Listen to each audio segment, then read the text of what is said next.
Voici notre top 5 des plus grands monts du monde. Mont Everest, 8848 mètres. Le mont Everest se trouve dans la chaîne de l'Himalaya et, avec une hauteur de 8848 mètres, il est tout simplement le point culminant du globe. Il fait également partie des Seven Summits, les montagnes les plus hautes de chacun des 7 continents.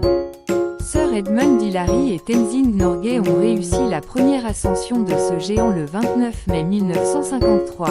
25 ans plus tard, le 8 mai 1978, Reinhold Messner et Peter Abele ont réussi à atteindre le sommet pour la première fois sans oxygène supplémentaire. Le plus jeune ascensionniste est l'Américain Jordan Romero. Il a atteint le plateau final en 2010, à l'âge de 13 ans. À l'âge de 80 ans, le Japonais Yuichiro Miura a été la personne la plus âgée à l'atteindre en 2013. Il est également devenu la personne la plus âgée à avoir atteint une marque de 8000 mètres ou plus. Aujourd'hui, il existe 20 itinéraires sur le mont Everest. Les 2 itinéraires standards sont l'itinéraire sud et l'itinéraire nord.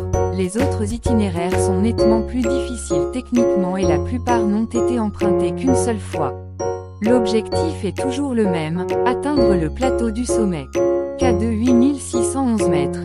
Avec ses 8611 mètres, le K2 est la 2e montagne la plus haute du monde et du Karakorum, une chaîne de montagnes qui s'étend entre le nord du Pakistan, l'Inde et l'ouest de la Chine et qui abrite 3 autres pics de 8000 mètres, le Broad Peak, 8051 mètres, le Gasherbrum Hidden Peak, 8080 mètres, et le Gasherbrum 2, 8034 mètres.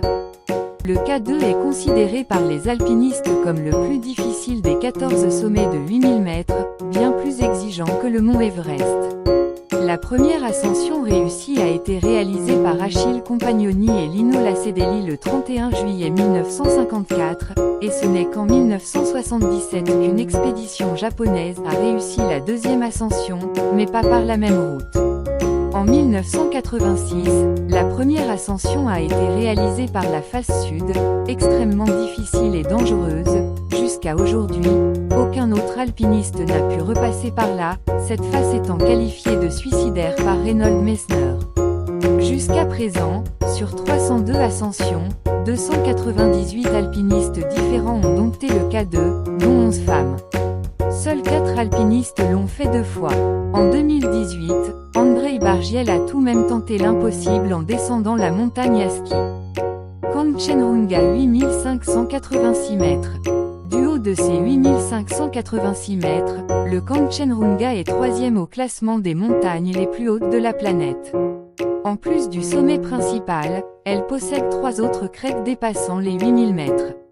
George Band et Joe Brown ont réussi la première ascension le 25 mai 1955, en s'arrêtant quelques pas avant le plateau final par respect envers les croyances des habitants du Sikkim qui considèrent le pic comme une montagne sacrée. De nombreuses ascensions réussies ont maintenu cette tradition, notamment parce que les derniers mètres d'altitude ne présentent plus de difficultés d'escalade. L'Autrichienne Gerlinde Kaltenbrunner a été la 2e femme à atteindre le point culminant en 2006, après Ginette Harrison, 1998. Kaltenbrunner est la 3e femme à avoir gravi les 14 sommets de plus de 8000 mètres, et la première à l'avoir fait sans emporter d'oxygène supplémentaire. L'Lhotse 8516 mètres. La 4e plus haute montagne de la planète est liée à la première, le mont Everest. Les 2 font partie du massif de l'Himalaya, et le mot « Lhotse » veut tout simplement dire « pic sud » en tibétain. Du col sud, qui culmine à 7986 mètres, partent des parois rocheuses de plus de 3000 mètres de haut qui, en raison de l'énorme dénivelé et de l'altitude extrême, comptent parmi les parois les plus difficiles et dangereuses de la planète.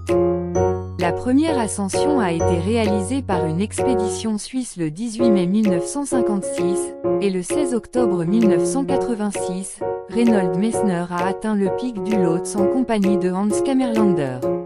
Cette ascension a constitué le point final du projet de Messner, qui consistait à gravir les 14 sommets de plus de 8000 mètres. Makalu 8481 mètres. Le Makalu se trouve à l'est du mont Everest, à la frontière entre le Népal et la région autonome du Tibet. Il a été escaladé pour la première fois en 1955. La particularité de cette ascension est que tous les membres de l'expédition de l'équipe de 9 personnes ont réussi à atteindre le point culminant, une première dans l'ascension des sommets de 8000 mètres et plus. Ce n'est qu'en 2009 que la première femme a atteint le pic du Makalu.